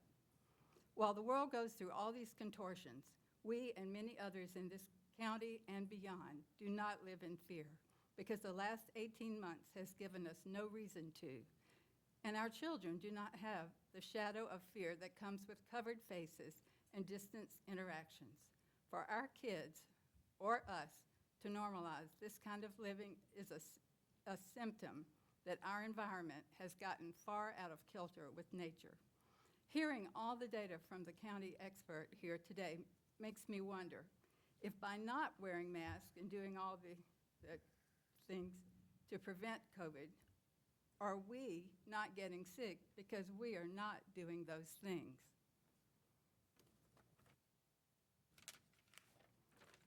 You can get case numbers all you want from CDC, but for information used by politicians to encroach on freedoms, CDC is very skimpy on facts about its numbers, like whether COVID-19 was the only cause of death, or were there comorbidities? How high was the PCR test cycle threshold that diagnosed that person positive? What was the age of the person? Is the hospital incentivized with a positive case? Why are people that have had COVID and now have antibodies ignored as immune? Why are antibody tests hard to find? And how do vaccines stack up against antibodies for protection? Other questions CDC should have truthful answers for. How likely is it for an infected person to infect a vaccinated or person with antibodies? Even if it were to happen, how often does the case require hospitalizations? Thank you.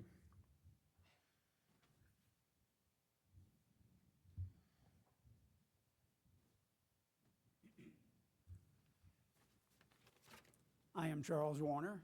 I'm not an anti-vaxxer. I have been vaccinated and still take flu shots, pneumonia shots, shingle shots. I'm current on all of them. I'll take the flu shot again this fall. I will not take the experimental mRNA vaccine in any form. Further, even though I'm very youthful in appearance, thank you, I'm 73, and I have had and recovered from COVID. I'm hoping this board is actually listening. I'm concerned about it because I noticed that the declaration that was published already had a date on it, even as far as yesterday. And I noticed that a vote is scheduled before all the hearings are going to be done. Nonetheless, I'm here to make a record of what's wrong with that declaration. Item 1, you've declared a permanent state of emergency. Really? Permanent? It lasts forever till you do something. Item 5, do you really expect a 5-year-old, much less a 2-year-old, to wear a mask for a prolonged period? What are you going to do if the mother doesn't enforce that? Are you going to have the sheriff haul the mother off to jail and call human services to put the child into foster care? Really? Item 4, if I decide to have some friends over and we're not wearing masks, are you going to send the sheriff or a deputy to arrest us all? Or is this just for show? With the reduction in force in the sheriff's office that's happening, I would think that the remaining officers have enough to do without invading people's homes to arrest people for the crime of not wearing a mask. Item 11, I thought the state of emergency was to remain until repealed, replaced, or rescinded. Does item 11 cancel the state of emergency as of September 30th? If not, what does it mean? Finally, when you breathe out, your mask catches bacteria and viruses. Guess what happens when you breathe in? They detach and you suck them back into your lungs. How is that good for you? I don't think it is. All right, Don Yelton. And then let me mention a couple of the next folks. Jay Feifel or File, Christiana Dillingham. We did cut it to 2 minutes, right? We're at 2 minutes, yes, sir. And I also want to share that we're gonna need to conclude public comment at 1:45 to make sure Commissioners Presley and Whitesides will be able to vote. So we've got about 8 more minutes, so I just encourage folks to keep your comments brief so maybe we can get more people in. Well, just hold on to your knickers. I might do something to surprise you. First and foremost, I want to thank everybody that came. Very diverse group, some downstairs. I've been standing up here alone for 26 years in front of this stupid mess. Now, you saw what happened, didn't you? You saw the county manager heard you like a bunch of cats out there. You heard your chairman, and I'm not supposed to call him out by name, but he said, don't approach the podium. We're God. I love it, folks. And your health director got up here and couldn't even give the numbers, and she did generalities. Let me tell you something. Figures never lie, but liars always figure. And I've seen those numbers, and you can make them say anything you want to, because I have worked in the lab, and I know you can.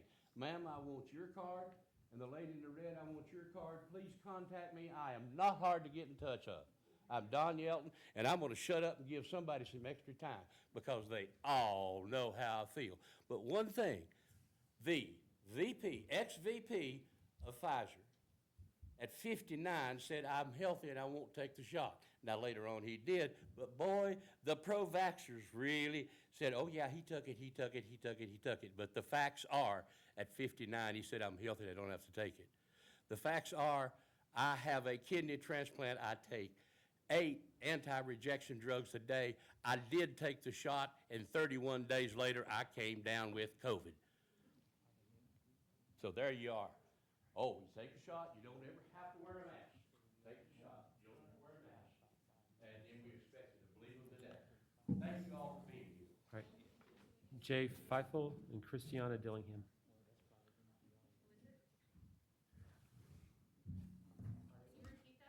Jay Feifel, spelled F-F-E-I-L. Christiana Dillingham is also next, if she's available. They are making their way up here. They're Okay. supposed to be on this floor real quick. Yeah, you can go, if you want to continue until the next person gets Kathy here. Hubble. It may not be anybody else at think these individuals came in the room probably after these individuals signed up. Okay. Okay, here we go. And then Chris Tate.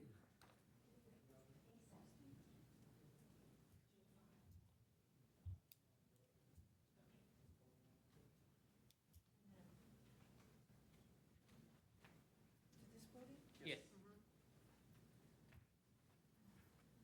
Hello, my name is Jay File. I'm a grandma, a longtime resident of Buncombe County in Black Mountain.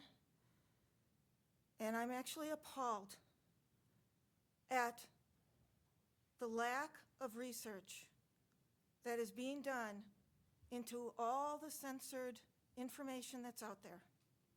We are in a war, and it's an informational war, and it's being fought with lies and censorship. The amount of censorship right now is absolutely astronomical. And if you had access to the information that's being censored, I don't believe you in your hearts would be even contemplating this evil that you're thinking of putting on us. And actually, I don't think you have a right to do that. I have a God-given right as a human being to breathe the air. And nobody gets to tell me what I put on my face and in my body. And now some of you may laugh at this, but this is true. It's part of a satanic ritual to wear a mask and 6-foot distance. Did any of you ever wonder why it's 6 feet instead of 12 feet or 13 feet? Also, putting a mask on is like putting a chain-link fence in your yard to keep out mosquitoes. That's how small this virus is. We cannot mask up and protect from this virus. It's time to start living instead of seeing like, oh, let's be safe and we'll just huddle in our rooms or in our houses. No, the safe thing to do is to stand up and go out and be in the fresh air and be in the woods and wherever it gets you to get healthy, to take the vitamins and things you need to. Thank you. Christiana Dillingham, Kathy Hubble, and Chris Tate.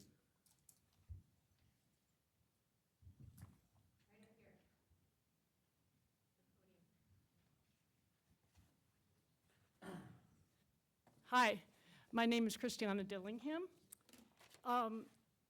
Welcome to 2030. You'll own nothing and be happy. Do any of you recognize this quote?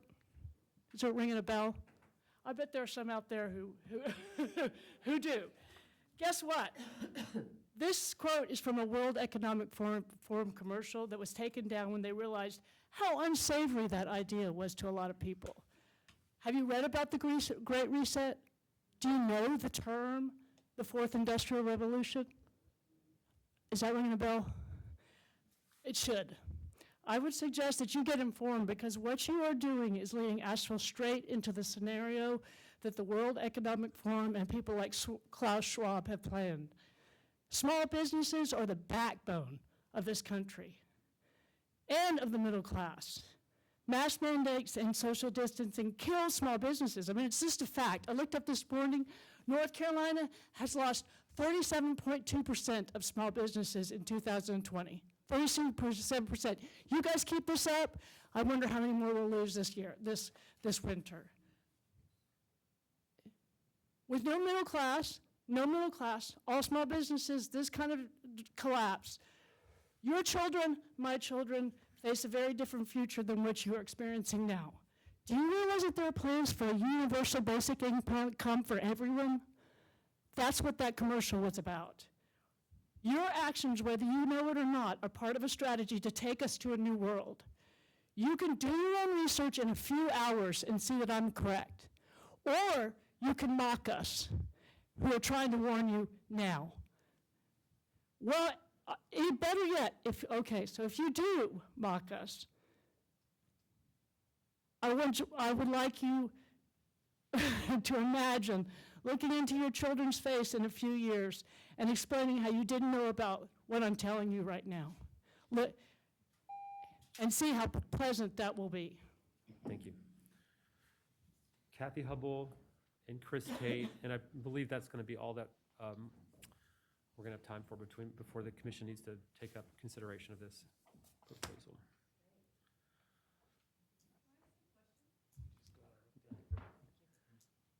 I'm going to let these folks finish speaking. Good afternoon. My name is Lynn Stahl. I live in Weaverville, which is District 1. And I thought I would address other things, but they've been so eloquently addressed by others that I'll just state this one thing, or two things. I have a question.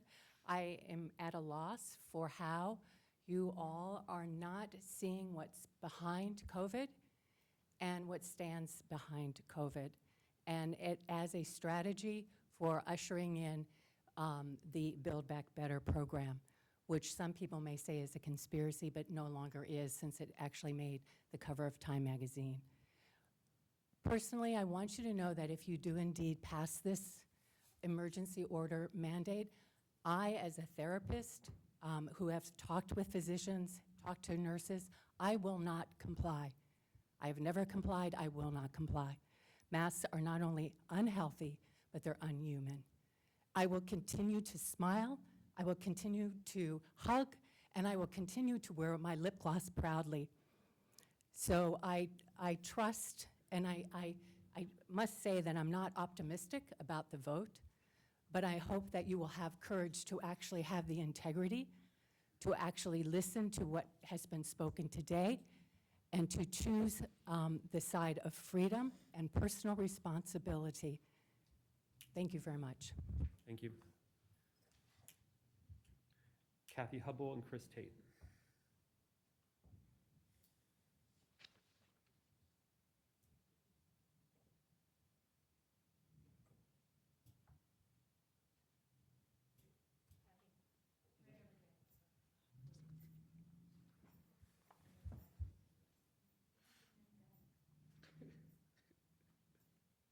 Hi, I'm Kathy Hubble, and so I guess everyone knows by now that the PCR tests are unreliable. The CDC and FDA confirmed that.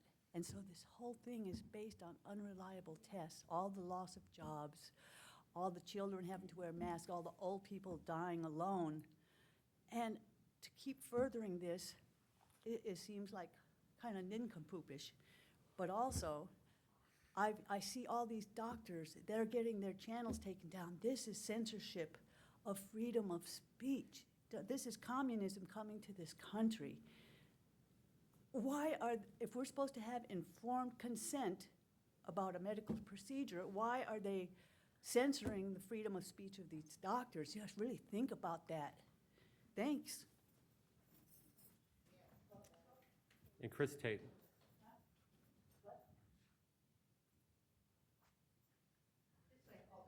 Right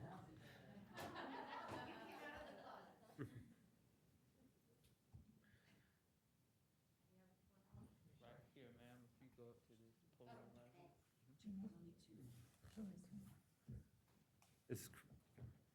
Here? Yes. Hi, I'm Nina Roberti.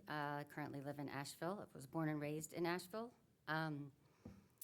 I am asking you to be fully open and to really, really listen and hear what people are saying as they have been studying data.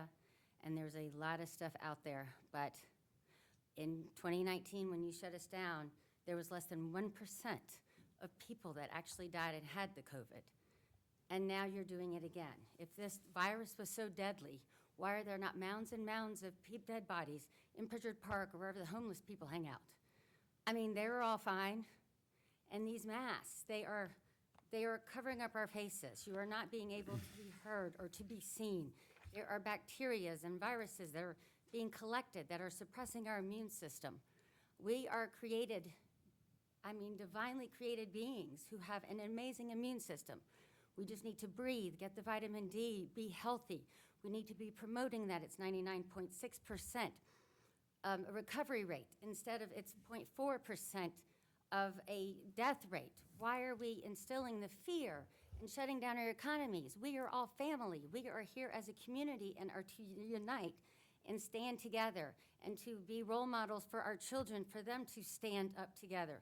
This is coercion, and it is against our constitutional rights. We have seen this play over and over again by the government. We are not going back to Germany. We are not doing the Nuremberg Code. This is a violation of our freedom, of our rights. And the more and more we say yes to shutting it down, it is going to continue as it has been continuing for the past year and a half, and we're moving on to 2 years. When is it going to stop? We are grown adults, and we can all make decisions, and we are all healthy human beings with positive hearts. Why is it 6 feet apart? 6 feet apart is because that's where our heart, we can feel up to 6 feet. That is from our heart. And when we stop that, we have Thank no you. more Thank you. love. Thanks. All right. Chris Tate, if he's here, he'll be our final speaker. Is Chris Tate here? He's on his Okay. way now.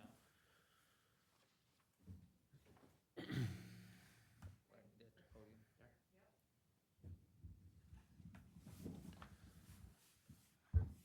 Good day, everyone. Chris Tate from Arden. There's an aspect to the mask mandate that has always disturbed me, going back to the original recommendation for cloth masks by the acronym that we all know. Last year, clearly I'm disturbed by the lack of scientific support. But what has been disturbing to me more has to do with the law. I'm not even referring to the obvious violations of laws and rights constitutionally guaranteed that have been literally destroyed since last year. I'm referring to a law that is much more directly related to the specific issue of a mask. I submit that any type of face covering that is being used by the general public and is mandated as part of a public health directive qualifies as a medical device. Since the primary purpose as stated of a mask mandate is to prevent transmission of an infectious disease, this is a clear attempt at disease mitigation. As such, these devices have to be approved and regulated by the FDA. Most of what people are available to get around here is not. What that means is there must be proof and concept of efficacy to mitigate disease. Most face coverings were never intended to deal with infectious disease. They were intended to deal with inert environmental substances, which is the area of occupational health and safety. That is why the N95 has a NIOSH certification. In 2020, that has changed now in the idea of protecting oneself or another from an infectious disease. That is disease mitigation, not occupational health and safety. United States Federal Regulations, Section 201H of the Food, Drug, and Cosmetic Act, as it defines a medical device. Please look at that.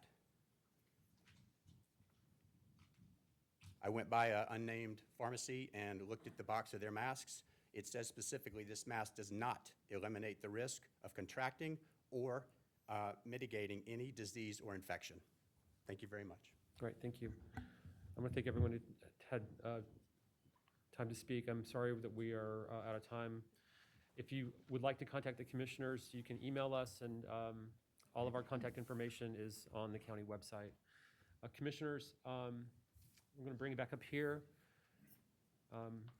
Is there a motion or further discussion?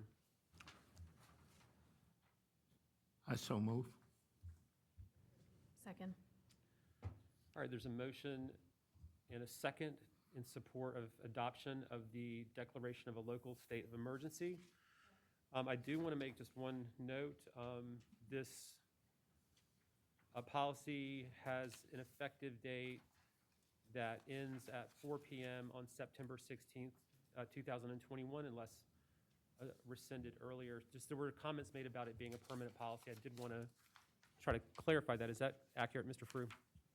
Mr. Chairman, the September 16th date is the date for the weather-related emergency. I've got two different declarations. You got the wrong one. Okay, thank you. You got the wrong That is our weather September 30. emergency. Okay, I'm sorry. Could you restate that?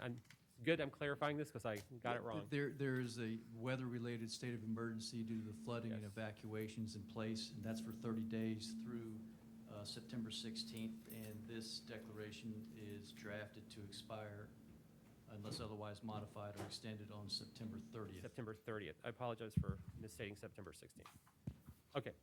All right, there's a motion and second. Further discussion from the commission? And it goes into effect immediately or midnight or? Upon adoption. Upon adoption. Okay. Yeah. So, yes, I tell you, I think we heard a lot of good things, and probably a lot of y'all already had your mind made up before you got to hear any public comment, but I think that I'm not going to support it because I think that this is both sides. We need to listen. We are intelligent people. Yes. Do we know this is a virus? Do we know it's dangerous? Yes, we do.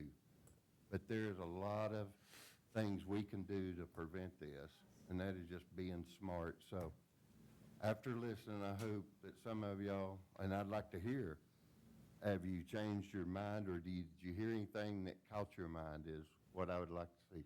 So that's what this was all about today. It wasn't a paste and post deal. It was stuff that they have researched or things that they have looked at or just what they thought. So I'm just happy that everybody come out and we get to hear both sides. Okay, all right, thank you. All right, all right, thank you, I Robert. would like to say here, because we will leave, that that I will say the same thing that I told the young lady from Citizen Times yesterday or day before. I have never decided on a motion until we make the motion. You know, I listened to both sides. I've read everything that's been sent to me. So I've heard all that was said here today. But one thing I would like to say, let's go back. You know, I'm old enough, or probably one of the few in here, that remember what went on during polio at that time. When we had the polio vaccine, when the whole community came together. And unfortunately, it was not politicized at that time as it is today.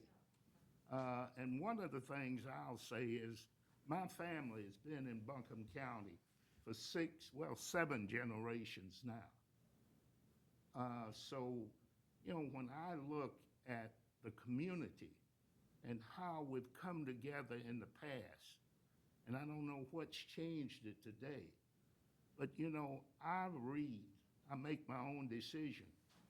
But everybody in my family has been vaccinated who's 12 or above. And the only reason the younger ones haven't, because they can't. And we have quite a few family members in Buncombe County. But one of the things that's unfortunate with the mask and whatever is that this virus, we do know this, it is contagious. And it's unfortunate that we have to police and wear a mask for the people who don't want to wear them, because they affect all of us. And that's the concern that I have, and that's why I will vote for this amendment. I will vote for it, because everything I've read and everything I've seen and heard, and on both sides, but I think it's the right thing to do, and it's the safe thing to do. Thank you. All right. Other commissioners who wish to speak, who haven't spoken yet? Just briefly, I spoke very briefly earlier, but did want to elaborate a little bit. I do appreciate everyone who's taken the time to write email messages. As has been referenced, I think we've all gotten hundreds of those, plus phone calls, plus folks who shared part of their day today to share their perspectives. Certainly heavy on my heart and on my mind right now are the fact that Western North Carolina has lost more than 1,300 people to COVID-19 in the last year, which means 1,300 families across the region, including many here in Buncombe, are mourning. Certainly thinking about folks who are currently in the hospital and in the ICU, and the grave toll that this virus has taken on many people's lives. And that is also something we think about in the economic sector as well. One of the reasons I'm supporting this, beyond wanting to make sure we're doing everything possible to save lives and prevent infection, is that the faster we can get the current spike under control, the faster we can resume what we all want to resume, which is a life that resembles what we used to experience. So I will be voting for this, and just wanted to add that additional context. All right. I also want to commend folks for taking time out of their day today after the emergency last night to be here to share your thoughts with us, and again, to all those folks who have taken time to write and call as well. These are not easy decisions to make, and I don't think any one of us take these decisions lightly as part of our responsibilities as commissioners. To me, one COVID-19 death is one death too many. And if we can help prevent additional deaths by wearing face coverings, I think we should. Coming from the perspective of a mother of a public school-aged child, I want to do everything in my power to protect him, his classmates, and school-aged children across Buncombe County so that they can begin to resume some normalcy in their lives as they are developing young children. Again, if wearing a face covering helps us resume some type of normalcy, I will support this today. Sir, you need to put your mask on or you're going to be asked to leave. Thank you. Any other commissioners haven't spoken yet? Okay. I just want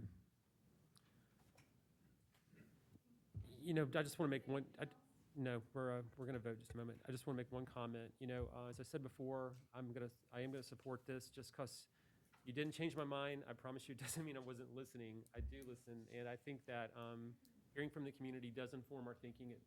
For folks who came out today who are not supportive of this, it may not change the outcome of this vote, but I still believe it is important that people share their perspective. This is not going to be over tomorrow or next week, and I think what people do helps inform the overall understanding about community's perspectives on these issues, and I think it is taken into consideration. As I said earlier, it is my hope that this is a policy that we do not need long-term. I'm not supportive of the idea of a long-term requirement like this. I don't think that's the right position to take. But I also believe it is important that we keep our schools going. I grew up in Pickens County, South Carolina, just across the state line, about an hour south of here. It's a very conservative county. The kind of policy we're adopting today wouldn't have political support there. They just announced they had to shut down their schools for the next 2 weeks, right? So they're not, Pickens County, South Carolina, is not going to have their schools reopen. We're, I think, very committed that we do want to have our schools open. When these numbers are getting out of control like they are right now, we are at risk of that not happening. So what we're proposing today is not a shutdown. I think we're very, and I would not support that either. I would not support our businesses have been hurt over the last 18 months, but we have safe, effective vaccines. I would not support policies that would damage our local businesses and our business community. But the steps we're taking today, it is my hope that we can enable them to continue to operate and thrive even as we're trying to navigate what is hopefully the back end of this health challenge that we're facing. So all in favor of the motion, please say aye. Aye. Those opposed? Aye. Okay. All right, thank you all. And I know that the MSD meeting is about to start, so if y'all need to depart, I understand. Don't we have the other recommendation? Do we need to vote on the? Yeah. For the health, for the weather emergency? Weather-related, yes, sir. Does that require commission approval, or can I do that? We need to approve it as the commission. I will look at through, but I believe the chairman has the right to sign that, but Yes, the commissioner would have the right to sign it. If you want to work as a group, you'd have to call a separate emergency meeting. Okay, we actually can't consider that today, but I think it's a non-controversial related to the floods. Okay, thanks, Robert. Thank you, Al. All right. Thanks, Al. Ms. Pender, are there any other matters related to the reason we called the meeting that need to be discussed from the staff perspective? no, sir. Okay. All right. Is there a motion to adjourn? All in favor, please say aye. Aye. Any opposed? All right, this meeting's adjourned.